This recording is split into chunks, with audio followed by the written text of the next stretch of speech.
श्रोते हो, लोकमान्य टिळकांनी पुण्यातून सुरू केलेला सार्वजनिक गणेशोत्सव आता आंतरराष्ट्रीय झाला आहे.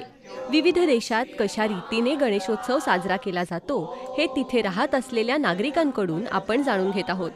जपानमध्ये कशा रीतीने बाप्पाचं स्वागत आणि पूजा अर्चा केली जाते हे आपण आज जाणून घेणार आहोत. टोकियोमध्ये एका माहिती तंत्रज्ञान क्षेत्रातल्या कंपनीत काम करणाऱ्या प्राची धर्मे यांनी आकाशवाणीशी बोलताना सांगितलं, आमच्या काही मित्रांच्या घरी गणपतीची मातीची सुंदर मूर्ती तयार करून त्याची प्रतिष्ठापना केली जाते. आम्ही बाप्पासाठी घरच्याप्रमाणे पारंपरिक पदार्थ प्रसाद बनवतो आणि त्यात खास असे काही जपानी पदार्थांचाही समावेश करतो.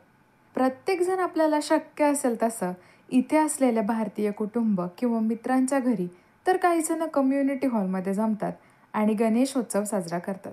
या उत्सवानिमित्त आम्ही विविध उपक्रम आयोजित करतो आणि विशेष म्हणजे या सांस्कृतिक देवाणघेवाणीत सहभागी होण्यासाठी आमचे जपानी मित्रसुद्धा आमच्यासोबत या उत्सवात सहभागी होतात.